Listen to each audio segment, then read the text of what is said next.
الحمد لله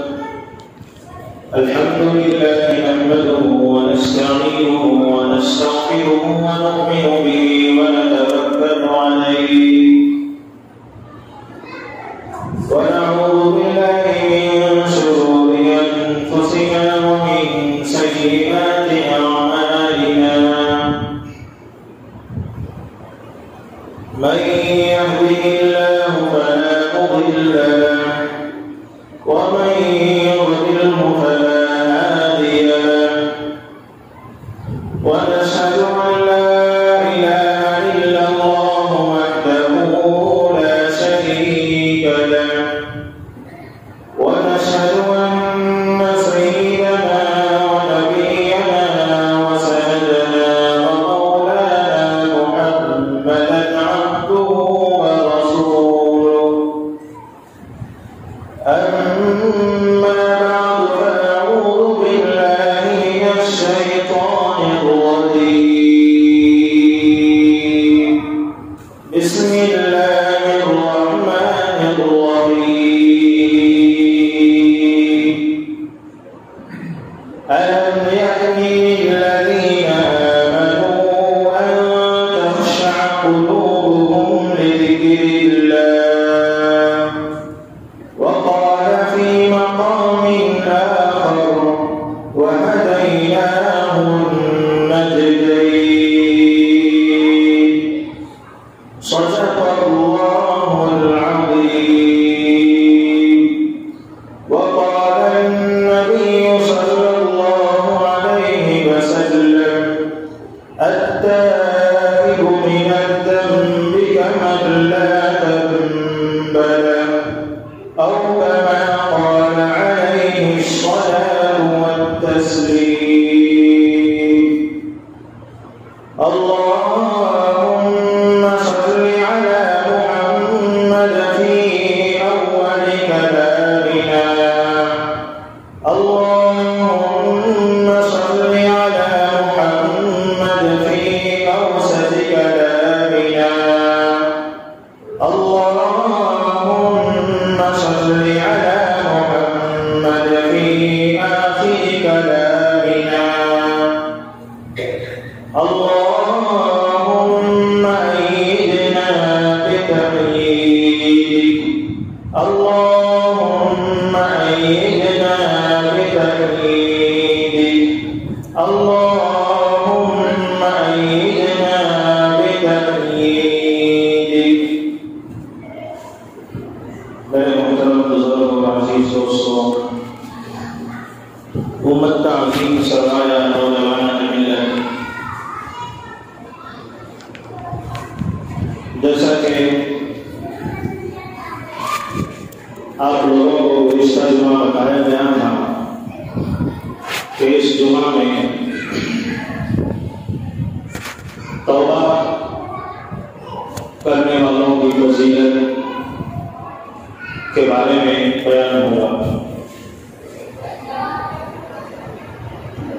ویسے تو اللہ تبارک و تعالیٰ نے انسان کے اندر دونوں مادے رکھے ہیں۔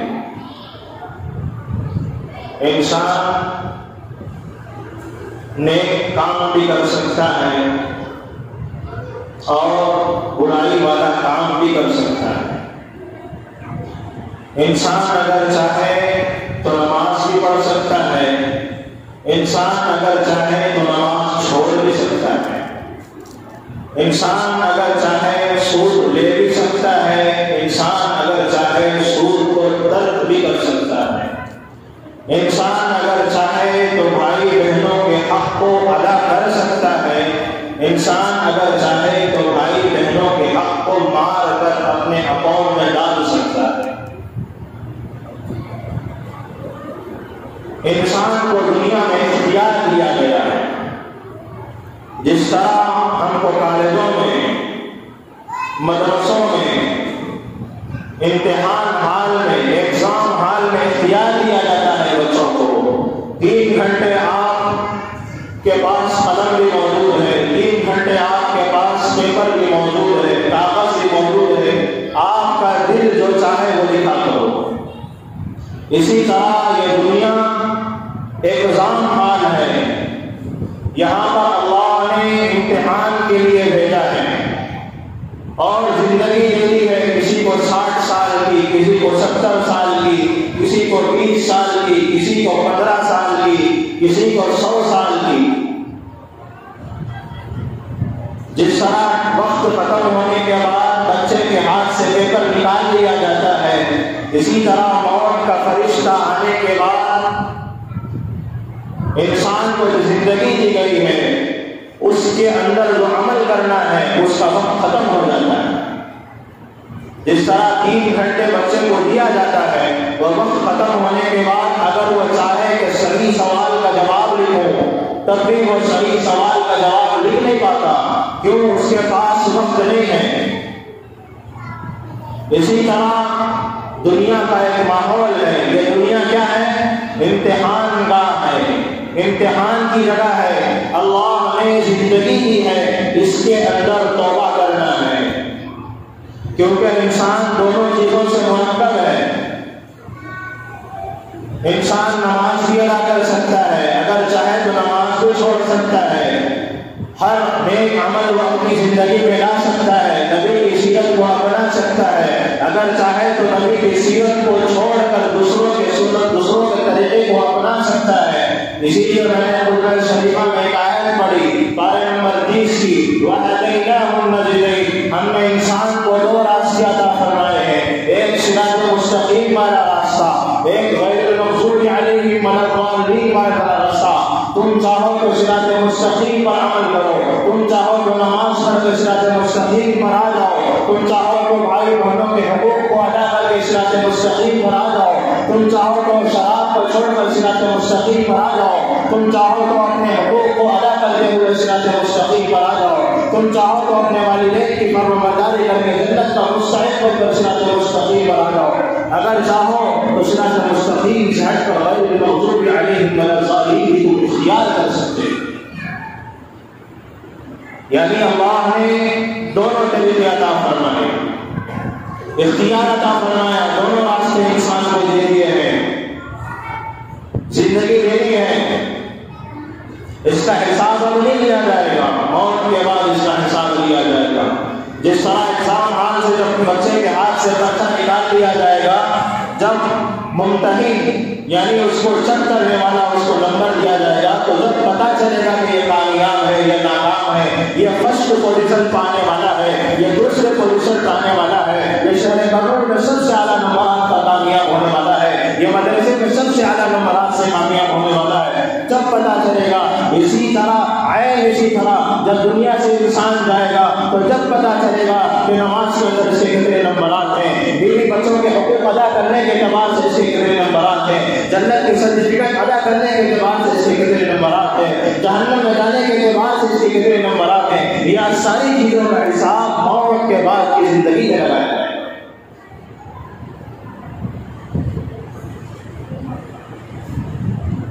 وَهَدَيْنَاهُ النَّجْدَيْنِ، ہم نے انسان کو 2 راستے عطا فرمائے ہیں۔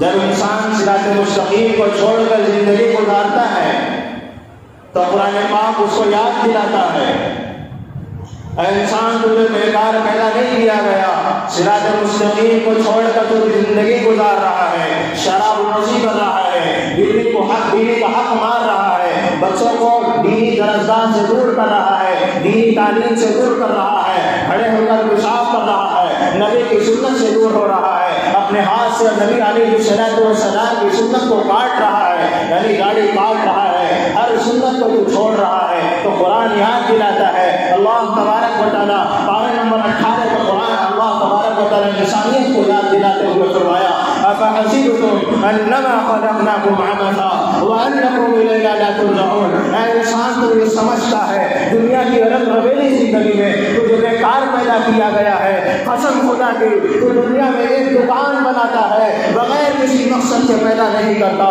تو بتا میرے بندے اس ساری دنیا کے نظام کو میں نے چلایا ہے، چاند کو نکالا، سورج کو نکالا، اس کے اندر تپش کو پیدا فرمایا، اس کے اندر ٹھنڈک کو پیدا فرمایا، زمین کے اندر اللہ تبارک و تعالیٰ نے کاغذات کو پیدا فرمایا، خزانوں کو پیدا فرمایا، یعنی ساری چیزیں میں نے بغیر مقصد کے کیسے پیدا فرمایا۔ تو دنیا میں ایک دکان بغیر مقصد کے نہیں بناتا. صبح میں 8 بجے کھولتا ہے، رات میں 10 بجے بند کرتا ہے. اس کے مقصد ہوتے ہیں. رب نے ساری زندگی، ساری کائنات کو بنایا ہے، زندگی عطا فرمائی ہے، مختلف شکلوں میں مخلوقات پیدا کیے ہیں. ایک طرف انسان بنایا ہے تو دوسری طرف جنات بنائے ہیں، دوسری طرف جنات بنائے ہیں تو آسمان بنایا ہے، اس کے نیچے زمین بنائی ہے. ہر چیز اللہ تبارک و تعالیٰ نے بنائی ہے، بغیر مقصد سے بنائی ہے نہیں. رب نے پارے نمبر 27 میں فرمایا وَمَا خَلَقْتُ الْجِنَّ وَالْإِنسَ إِلَّا لِيَعْبُدُونَ. یہ دنیا کے بنانے کا مقصد صرف عیش و عشرت کے لیے نہیں ہے، صرف شراب پینے کے لیے نہیں ہے، بلکہ میری معرفت حاصل کرنے کے لیے ہے، بلکہ نماز ادا کرنے کے لیے ہے. یہ دنیا کی چیزیں تو دیکھ کر میری معرفت حاصل کر. علماء آیت کی تفسیر میں لکھتے ہیں الا لیعرفون سے مطلب الا لیعبدون سے مطلب الا لیعرفون ہے، یعنی بندہ میری معرفت حاصل کرے، بندہ مجھے پہچان کر زندگی گزارے. چاند کو دیکھ کر کے سوچے اللہ نے اس کے اندر کیسی ٹھنڈک پیدا کی. سورج کو دیکھ کر کے سوچے کہ اللہ نے اس کے اندر کیسی گرمی پیدا کی ہے. آسمان کو دیکھ کر کے سوچے اللہ نے بغیر سکون کے، بغیر پلر کے ہمارے سروں پر کیسے کھڑا کیا ہے. تب سے بنا ہے، آج تک اس کے اندر کوئی دراڑ نہیں آئی ہے. ایک اگر چھت ڈالنا چاہیے تو کتنے پلر کی ضرورت ہوتی ہے. جب وقت گزرتا ہے تو اس کے اندر دراڑیں آنا شروع ہو جاتی ہے. ایک وقت وہ بھی آتا ہے کہ وہ چھت گر جاتا ہے. لیکن رب نے ہزاروں سال پہلے آسمان بنایا ہے تو کیسا مضبوط بنایا. اسی کو اللہ نے سورہ انبیاء میں بتایا وَفِي أَنفُسِكُمْ أَفَلَا تُبْصِرُونَ. تم آسمان کو نہیں دیکھ سکتے، زمین کو نہیں دیکھ سکتے اور درخت کو نہیں دیکھ سکتے، اللہ کی قدرت کو ان چیزوں میں پہچان نہیں سکتے، تو اپنے اندر دیکھو. وَفِي أَنفُسِكُمْ، تم اپنے اندر جھانک کر کے دیکھو. أَفَلَا تُبْصِرُونَ، کیا تم نہیں دیکھتے تمہارے جسموں کے اندر ہم نے کیسے کیسے پارٹس بنائے، کیسے کیسے عضو بنائے ہیں، کیسے کیسے اعضاء بنائے ہیں. 10 سال پہلے یہ آنکھیں جو چیز دیکھی ہے اس کے بعد بھی وہ ہمارا آنکھوں کا کیمرہ اتنا کلیئرٹی کے ساتھ ہے کہ 10 سال پہلے دیکھی ہوئی چیز آج تک یاد ہے. 2009 کے اندر کرنول کے اندر پانی آیا تھا، کس کس کو یاد ہے؟ یاد ہے؟ پورا منظر یاد ہے؟ یاد ہے یا نہیں؟ بھول گئے کون بھی؟ مسجد ڈوبی تھی، جانماز خراب ہو چکی تھی، ہر چیز جو ہے مسجد سے باہر نکل گئی تھی. یاد ہے یاد نہیں ہے؟ یہ کیمرہ آج پیدا ہوا ہے، فوٹو والا کیمرہ آج پیدا ہوا ہے. لیکن اللہ تبارک و تعالیٰ نے دنیا بنانے سے پہلے جب انسان کو بنایا ہے تو اس وقت اللہ تبارک و تعالیٰ نے ہمارے آنکھوں کو کیمرہ بنا دیا. ایسی کلیئرٹی والی آنکھیں اللہ نے عطا فرمائی ہے جس کے سامنے ساری دنیا کے کیمرے فٹ ہیں. اللہ وہی یاد دلا رہا ہے، وہی فرما رہا ہے وَفِي أَنفُسِكُمْ أَفَلَا تُبْصِرُونَ. کیا تم نہیں دیکھتے اپنے جسموں کے اندر ہم نے کیسی کیسی چیزیں تمہارے اندر پیدا فرمائی. کڈنی ایک لے لو، اللہ کی نعمت. اگر کڈنی نہیں ہے تو پیشاب پاخانہ آسانی کے ساتھ نہیں ہوگا بھائی. ڈاکٹروں سے پوچھیے، جس کی کڈنی نہیں ہے ان سے پوچھیے ان کا پیشاب آنا کتنا مشکل ہے، ان کا پاخانہ ہونا کتنا مشکل ہے. اللہ نے کیسی نعمتیں سے نوازا. ہاتھ ہے، اس کے اندر پکڑنے کی صلاحیت نہیں ہے تو پوچھیے ان لوگوں سے جس کا ہاتھ نہیں ہے. اگر ہے بھی تو اس کے پاس طاقت نہیں ہے تو پوچھیے ان سے. میرا عزیز دوستو، ہر چیز اللہ نے انسان کو عطا فرمائی، لیکن انسان اپنے رب کو چھوڑ کر زندگی گزارا. اسی کو پارے نمبر 18 میں اللہ تبارک و تعالیٰ نے یاد دلایا أفحسبتم أنما خلقناكم عبثا وأنكم إلينا لا ترجعون. اے بندے تو یہ سمجھتا ہے کہ میں تجھے بیکار پیدا کیا ہے، یہ دنیا کھیل کود کے لیے پیدا کی ہے؟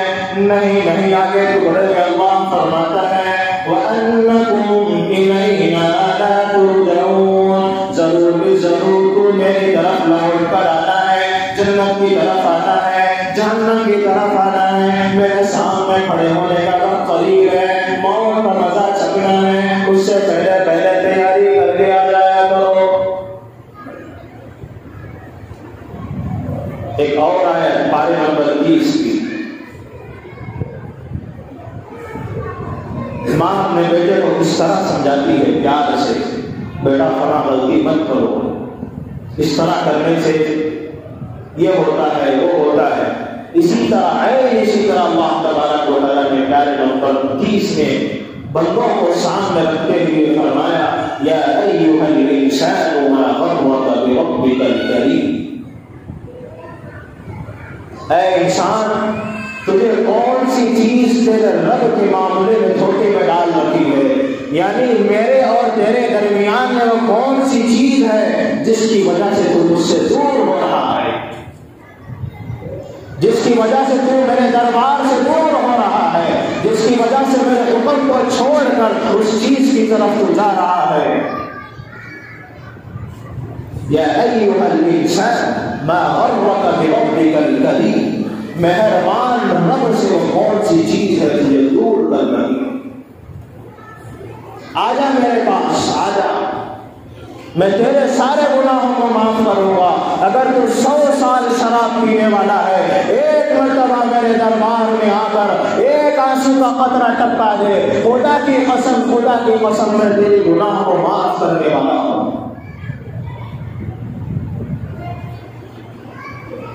لیکن ہمارے پاس وقت نہیں ہے ہمارے گناہوں کی معافی مانگنے کا، اللہ کے سامنے سجدہ کر کے اپنے گناہوں کی معافی مانگنے کا۔ میرے عزیز دوستو، اپنے گناہوں پر رونا چاہیے، اپنے گناہوں سے توبہ کرنا چاہیے۔ بنی اسرائیل میں عورت رہا کرتی تھی، حضرت موسیٰ علیہ السلام کے زمانے کا ایک واقعہ ہے، توبہ سے متعلق ہے۔ بڑی بدکار عورت تھی، یعنی زنا کرنے والی تھی، اور بڑی خوبصورت بھی تھی، بہت حسن و جمال اللہ نے اس کو دیا تھا، جو بھی آدمی اس کو دیکھتا تھا اس کی طرف چلا جاتا تھا، اور وہ ایسی تھی جو بھی اس کے پاس آتا تھا اس سے زنا کرتی تھی، ایسی بدکار عورت تھی۔ چنانچہ اہل دل کے تڑپا دینے والے واقعات کے اندر یہ واقعہ لکھا ہے، بنی اسرائیل کی وہ عورت، اس کے پاس اتنا پیسہ جمع ہو گیا تھا بدکاری کر کر کے کہ وہ محل تیار کرتی تھی وہ پیسوں سے۔ آپ خود سوچئے اتنی بڑی بڑی بات ہوگی۔ محل تیار ہو گیا، ایسا ہی اس کا کاروبار چلتا رہا، جو بھی آتا تھا مالدار اس کے پاس جو رات گزارتا تھا، اپنی خواہش پوری کرتا تھا، پیسے دے کر چلا جاتا تھا۔ ایک مرتبہ سونا میں ایسے ہوا کہ وہ اپنا محل کے دروازے کھول کر اپنے تخت پر بیٹھی تھی، جو تخت بنایا ہوا تھا، اپنے حسن و جمال کے ساتھ ملکہ بن کر کے بیٹھی تھی۔ سامنے والے سے، سامنے دروازے سے ایک نوجوان گزرا، وہ بڑا ہی متقی تھا، بڑا پرہیزگار تھا، حضرت موسیٰ علیہ السلام کی زندگی پر ایمان لایا تھا اور اللہ کو ایک مانتا تھا، بنی اسرائیل کا رہنے والا تھا۔ سامنے سے گزرا، دیکھا کہ بڑی عورت، بڑی حسن و جمال والی عورت ہے، بڑا محل ہے، اس بہت حسن و جمال کے ساتھ بیٹھی ہوئی ہے۔ جیسے ہی دیکھتے ہی اس کی نگاہ جیسے اس عورت پہ پڑی، حسن و جمال پہ پڑی، وہ اس کا گرویدہ ہو گیا، اس کا عشق اس کے دل میں آ گیا، اس کی محبت اس کے دل میں آ گئی، اور دیکھتا دیکھتا فوراً اس کے محل سے گزرتا چلا گیا، آگے تو چلا گیا، لیکن اس کے دل کے اندر محبت باقی رہ گئی، اس کا چہرہ بار بار یاد آنے لگا۔ وہ اپنی بستی میں چلا گیا، جا کر کے اللہ کے سامنے رونے لگا، اے اللہ میں تجھے سامنے سر جھکاتا رہا، اتنے سال میں تیرے سامنے مصلی پر نماز ادا کرتے رہا، تیری تلاوت کرتے رہا، حضرت موسیٰ علیہ السلام کی زندگی پر عمل کرتے رہا، ان کی سنتوں کو بناتے رہا۔ ایک عورت اپنا اس کی خواہش، اس کی خوبصورتی میرے دل کے اندر سما چکی ہے، اس کو نکال دیجیے۔ اللہ کے سامنے روتا رہا، بہت دن ہو گئے، روزے رکھا، اللہ کے سامنے رویا، پر اس کے دل سے محبت ختم نہیں ہوئی۔ وہ خوبصورتی، وہ حسن و جمال اس کی آنکھوں میں بیٹھ چکا تھا۔ اب بہت کوشش کیا لیکن اس کے دل سے وہ بات نہیں نکل رہی تھی، اس کی محبت ختم نہیں ہو رہی تھی۔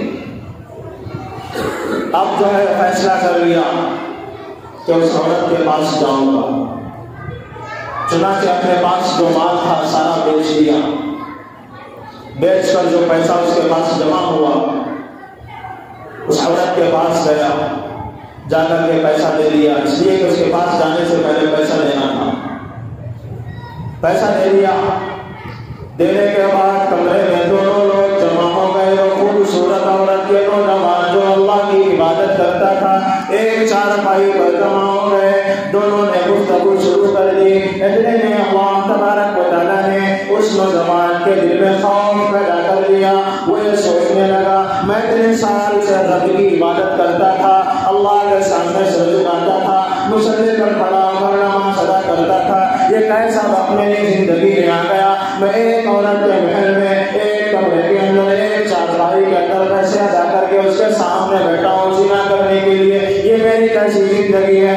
ساری نیکیوں والی زندگی خراب ہو جائے گی، سارا کیا کرا پانی پھیر جائے گا، یہ کیسی زندگی ہے؟ اتنا خیال اس کے دل میں آنا تھا کہ اللہ تبارک و تعالیٰ کا خوف اس کے اندر بڑھ گیا۔ کل قیامت کے دن میرے رب کے سامنے میں کیا جواب دوں گا اگر میرا رب پوچھ لے؟ اس نوجوان کے دل میں خیال آ گیا، جیسے ہی دل میں خیال آیا کانپنے لگا،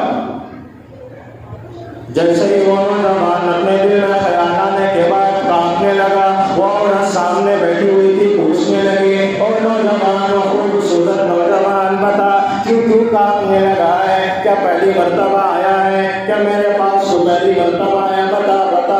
اب عورت وہ نوجوان کہنے لگا نہیں ہاں میں تو پہلی مرتبہ آیا ہوں، میں ڈر کی وجہ سے کانپ نہیں رہا ہوں بلکہ میرے رب کا خوف میرے دل میں آیا ہے، میں اتنے سال اللہ کی عبادت کیا کرتا تھا، آج میں تیرے سامنے آیا ہوں، میں اللہ کے سامنے کھڑے ہونے سے ڈر میرے دل کے اندر پیدا ہو گیا ہے، اس لیے میرے بدن کے اندر کپکپی آ گئی ہے جس کی وجہ سے یہ چارپائی پلنگ کپ کپا رہا ہے۔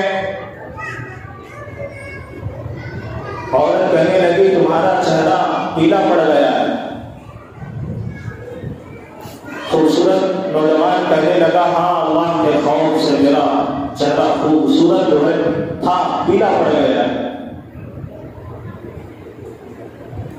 اس کے بعد اس عورت نے اس نوجوان سے کہا کہ تیرا نام کیا ہے؟ پورا انفارمیشن حاصل کیا، اس بستی سے رہنے والا ہے، تیرا نام کیا ہے؟ وہ نوجوان روتا ہوا اپنی آنکھوں سے آنسو جاری کرتے ہوئے اپنا پورا ایڈریس بتا دیا اور چارپائی کو ڈھکیلتے ہوئے اپنے کمرے کے دروازے کو کھولتے ہوئے اپنی بستی کو نکل گیا۔ بہت دور تھی اس کی بستی، جیسے ہی نکلنا تھا یہاں جو چارپائی پہ خوبصورت ملکہ بیٹھی ہوئی تھی اس کے اندر ایک خیال آیا،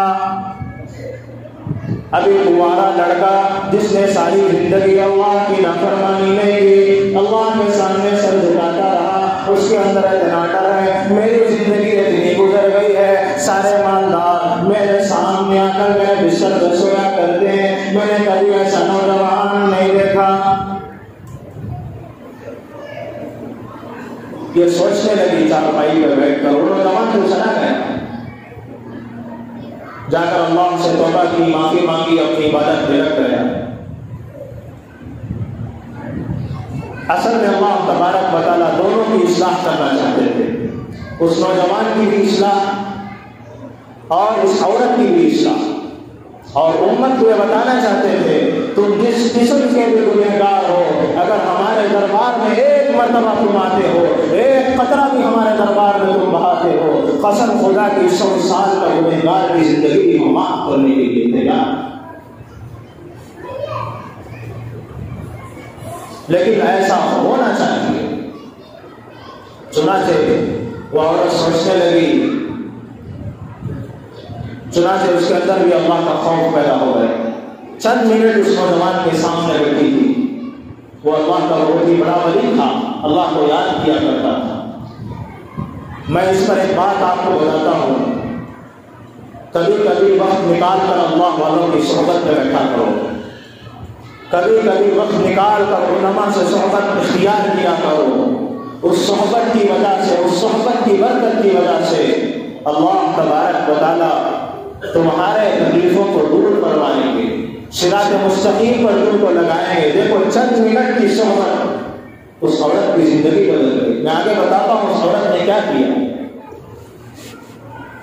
چنانچہ اس کے دل میں خیال آیا، توبہ کا ارادہ کری۔ حضرت موسیٰ علیہ السلام اس وقت زندہ تھے۔ حضرت موسیٰ علیہ السلام کے دربار میں حاضر ہوئی، دیکھا کہ حضرت موسیٰ علیہ السلام بنی اسرائیل کے لوگوں کو نصیحت فرما رہے ہیں، یعنی بیان کر رہے ہیں۔ دور سے کھڑے ہو کر دیکھ کر ایک آدمی کو پیغام بھیجا کہ جا کر دیکھے ہو کہ فلاں عورت آپ سے ملنے آئی ہے۔ جو عورت کا پیغام لے کر جا رہا تھا وہ اس عورت کو جانتا تھا، بلکہ بنی اسرائیل میں جو بھی مالدار قسم کے لوگ تھے سب اس عورت کو جانتے تھے۔ بڑی وقار عورت تھی، بڑی حسن و جمال والی عورت تھی۔ جیسے وہ پیغام لے کر جانے والا حضرت موسیٰ علیہ السلام سے کہنے لگا، سارے لوگوں کے سامنے کہا کہ فلاں وقار عورت آپ سے ملنے آئی ہے۔ جیسے ہی یہ سننا تھا حضرت موسیٰ علیہ السلام غصے میں آ گئے۔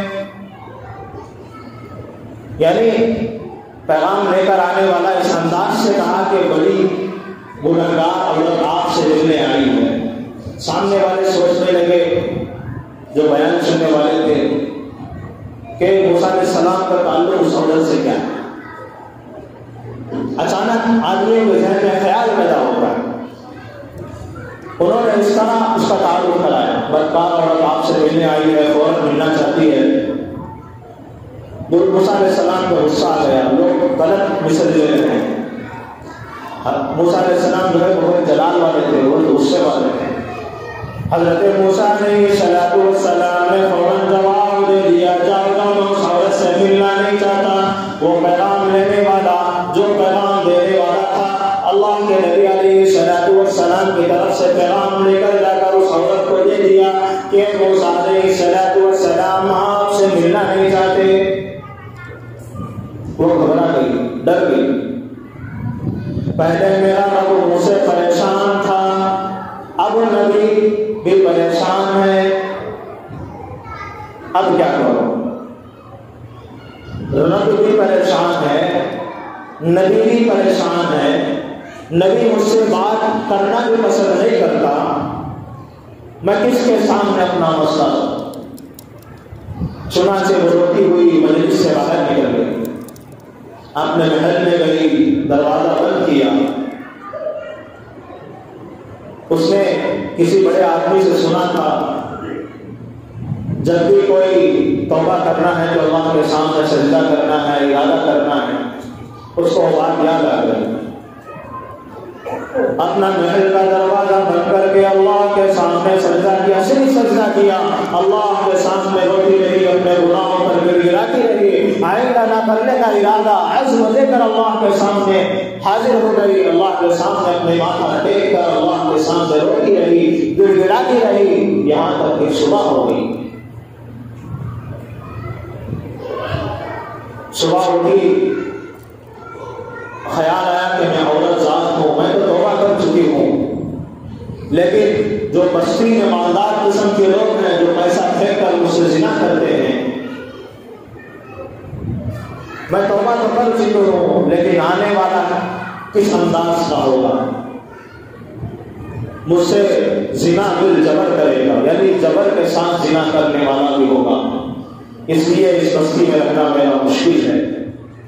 اگر میں اس گناہ سے بچنا ہے تو یہ بستی چھوڑنا پڑے گا، اس کے ذہن میں خیال آیا، چنانچہ وہ عورت اپنا حسن و جمال والا جوڑا اتار دیا، پورا میک اپ خراب کرتے ہوئے سادہ سا کمبل اپنے اوپر اڑا دیا اور دروازہ کھول کر نکل کر چلی گئی۔ جاتے جاتے سوچنے لگی، میں عورت کو کہاں جا کر پناہ لوں گی، کس شہر میں جا کر ٹھہروں گی، رات کیسے گزاروں گی۔ سوچنے لگی جاتے جاتے اس کے دل میں خیال آیا، پہلے جو مرتبہ نوجوان آیا تھا میری چارپائی پر بیٹھ کر، جس کا جسم کاپ رہا تھا، جس کے دل میں رب نے خوف ڈال دیا تھا، اس نوجوان کے گھر کو جاؤں گا۔ جو آدمی حلال طریقے سے کمانا چاہے اللہ تبارک و تعالیٰ اس کو حلال طریقے سے دے گے۔ جو آدمی حرام طریقے سے مال کمانا چاہے اللہ اسے بھی دے دیں گے، لیکن اس کے اندر برکت نہیں رہے گی، گناہ بھی اسے دے گا۔ اگر آدمی حلال مال کے کمانے کے اعتبار سے اس کے اندر کوئی تکلیف ہو رہی ہے، کوئی پریشانی ہو رہی ہے، اس تکلیف کو برداشت کرتا ہے، اس پریشانی کو جھیلتا ہے، تو اللہ تبارک و تعالیٰ چند منٹوں کے بعد، چند دنوں کے بعد، چند زمانوں کے بعد اسے حلال روزی پہنچاتے ہیں۔ اسی طرح وہ نوجوان جو اپنے آپ کو زنا سے محفوظ کیا، اس عورت کے اندر خیال آیا، میں جا کر کے اس نوجوان کے گھر میں جاؤں گی، ہو نہ ہو وہ مجھے نکاح کر لے، میں اب توبہ کر چکی ہوں۔ چنانچہ اس ارادے اس بستی سے اس بستی کی طرف گئی، نوجوان کے گھر پر دستک دی، اس کے رشتہ دار گھروں سے نکلے، عورت نے پوچھا کہ فلاں آدمی کا نوجوان اس گھر میں رہتا ہے، میں اس سے ملنا چاہتی ہوں۔ گھر والوں نے کہا کہ وہ اس وقت عبادت کر رہا ہے، فلاں وقت میں جو ہے گھر سے باہر آئے گا، اس سے مل لیجیے۔ اس کے بعد وہ عورت گھر کے دروازے پر باہر بیٹھ گئی، اچانک دروازہ کھولتا ہے، وہ نوجوان جو پہلے اس کے دروازے پر آیا تھا، جیسے ہی اس کا چہرہ دیکھتے ہی وہ حیران ہو جاتا ہے۔ اتنی مالدار عورت، اتنی خوبصورت والی عورت، میں جس کے پاس گیا تھا آج وہ میرے دروازے پر آئی ہے، کیا ماجرا ہے؟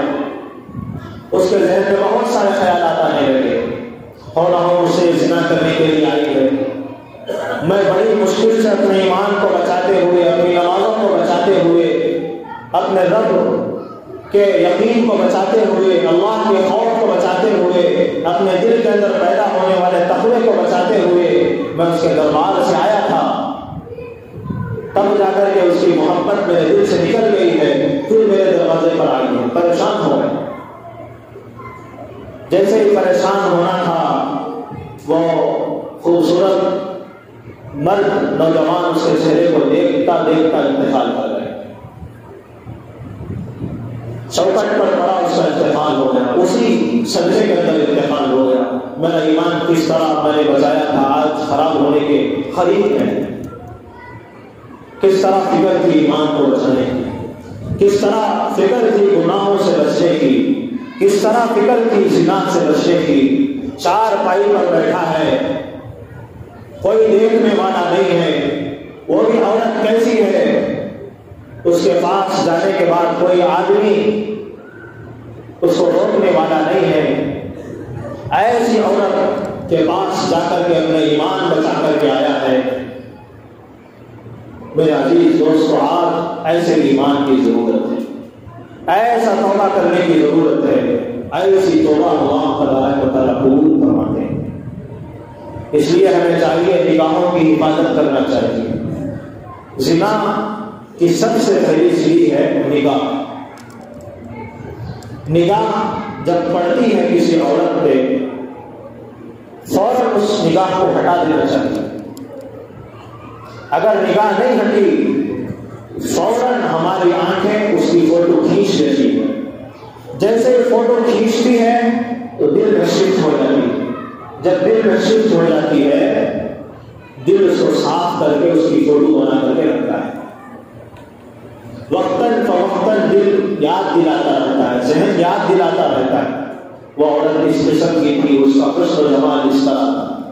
اس لیے عورت کے اوپر جب نظر پڑے تو اپنی نظر کی حفاظت کرنا چاہیے۔ الغرض اس نوجوان کا انتقال ہو گیا، گھر والے پریشان ہو گئے، وہ عورت بھی پریشان ہو گئی، جس نوجوان کے لیے اپنا گھر سب پورا چھوڑ کر آئی، وہ نوجوان انتقال ہو گیا، میرا کیا ہوگا، میں تو توبہ کر چکی ہوں۔ چنانچہ 3 دن گزر گئے، اسی بستی میں وہ عورت رہتی تھی۔ 3 دن کے بعد معلوم ہوا کہ اس نوجوان کا ایک اور بھائی ہے۔ یہ عورت پورا قصہ بیان کری کہ چند مہینے پہلے آپ کے گھر والا ایک نوجوان جو ابھی انتقال ہوا، چند مہینے پہلے میرے پاس آیا تھا، 4 بھائی پر بیٹھا تھا، یہ سارا قصہ بیان کیا۔ وہ توبہ کر کے آ گیا، اس کی وجہ سے مجھے بھی توبہ کی توفیق نصیب ہوئی۔ یہ قصہ بیان کرنے کے بعد گھر والوں نے سوچا کہ چلو عورت توبہ کر کے آئی ہے، ہمارا ایک اور لڑکا ہے، اس کا بھائی ہے، نوجوان کا بھائی ہے، اگر وہ راضی ہو گیا تو آپ سے اس کا نکاح کر دیں گے۔ چنانچہ اس کے بھائی سے پوچھا گیا کہ فلاں بستی کی عورت پہلے یہ کیا کرتی تھی، اب جو ہے اللہ کے دربار میں توبہ کر چکی ہے، اب جو ہے نکاح کرنا چاہتی ہے، کیا آپ اس کے لیے تیار ہیں؟ اس کا بھائی جو نوجوان کا بھائی تھا کہنے لگا میں اس کے لیے تیار ہوں، اگر وہ توبہ کر چکی ہے تو۔ جیسے ہی اس نوجوان نے کہا کہ میں تیار ہوں، دوسرا اس کا بھائی، اس کے بعد نکاح پڑھا دیا گیا۔ بنی اسرائیل کے لوگوں نے دیکھا کہ ان کی توبہ اس طرح قبول ہوئی کہ اس عورت کی پیٹ سے 7 بیٹے پیدا ہوئے۔ کتنے بیٹے؟ 7 بیٹے پیدا ہوئے۔ اہل دل کے تڑپا دینے والے واقعات کے اندر کتاب موجود ہے، اس کے اندر لکھا ہے کہ 7 بیٹے ایسے پیدا ہوئے کہ بنی اسرائیل کے لوگوں نے اپنی آنکھوں سے دیکھا ہے کہ 7 بیٹے بھی اللہ کے ولی پیدا ہوئے۔ کیسے پیدا ہوئے؟ اللہ کے ولی پیدا ہوئے۔ ایک گنہگار عورت، زنا کرنے والی عورت اللہ کے دربار میں اپنے آپ کو پیش کرتی ہے تو اللہ تبارک و تعالیٰ اس کے گناہوں کو معاف کر کے اس کے پیٹ سے 7 ولیوں کو پیدا کر سکتا ہے۔ بتاؤ میرے دوستوں، ایک گناہ اگر ہم سے سرزد ہو جائے، ہم اللہ کے دربار میں آ کر اللہ کے سامنے 2 رکعت نماز پڑھ کے اللہ کے سامنے اپنے گناہوں کی معافی مانگے تو کیا اللہ ہمارے گناہوں کو معاف نہیں کرے گا؟ ضرور کرے گا۔ فارسی کا ایک مقولہ ہے جس کا آخری ایک ٹکڑا ہے، 100 بار اگر شکست کی توبہ باز رہا۔ اگر بندہ اللہ تبارک و تعالیٰ کہتا ہے اے میرے بندے اگر تو 100 بار توبہ کیا ہے، 100 بار توبہ کو توڑ دیا ہے، 100 بار کے بعد بھی میرے دربار میں آ، میرے سامنے سر جھکا، قسم ہے میری ذات کی، میں تیری توبہ کو قبول کرنے والا ہوں۔ حدیث پاک میں آتا ہے اللہ کے نبی علیہ السلام نے ارشاد فرمایا انسان کی توبہ کا دروازہ اس وقت تک کھلا رہتا ہے جب تک اس کے گلے میں غرغرہ نہ آ جائے، ما لم یغرغر، یعنی سکرات کی موت آنے تک، سکرات کا وقت آنے تک اللہ تبارک و تعالیٰ موت کے دروازے کا وقت کھلا رہتا ہے۔ کمی اس بات کی ہے کہ ہم اللہ کے دربار میں توبہ کریں، ہر گناہ کی توبہ اللہ تبارک و تعالیٰ قبول فرماتے ہیں۔ اس لیے ہمیں چاہیے کہ اللہ کے دربار میں توبہ کریں گے انشاءاللہ۔ توبہ کرنے کے بعد اللہ تبارک و تعالیٰ کیا دینے والے ہیں؟ ہمیں سب کو معلوم ہے کہ جنت دینے والے ہیں، جہنم سے بچانے والے ہیں، لیکن جنت کے اندر کیا کیا چیزیں دینے والے ہیں؟ حور دینے والے ہیں، اور شراب کی نہر دینے والے ہیں، دودھ کی نہر دینے والے ہیں، اور بہت ساری چیزیں، اپارٹمنٹس دینے والے ہیں۔ وہ اپارٹمنٹ کیسے ہوں گے، اس کے اندر فلورز کتنے ہوں گے، انشاءاللہ آئندہ جمعہ آپ لوگوں کے سامنے بات آئے گی۔ جنت کی حور یعنی لڑکی کس انداز سے اللہ نے بنایا ہے، کن چیزوں سے بنایا ہے، حدیث کی روشنی میں آپ لوگوں کے سامنے آئندہ جمعہ بات ہوگی۔ انسان کو اللہ نے 4 چیزوں سے بنایا ہے، آگ، پانی، ہوا، مٹی۔ کتنے چیزوں سے؟ آگ، پانی، ہوا، مٹی۔ اسی طرح جنت کی حور لڑکی کو 4 چیزوں سے بنایا ہے۔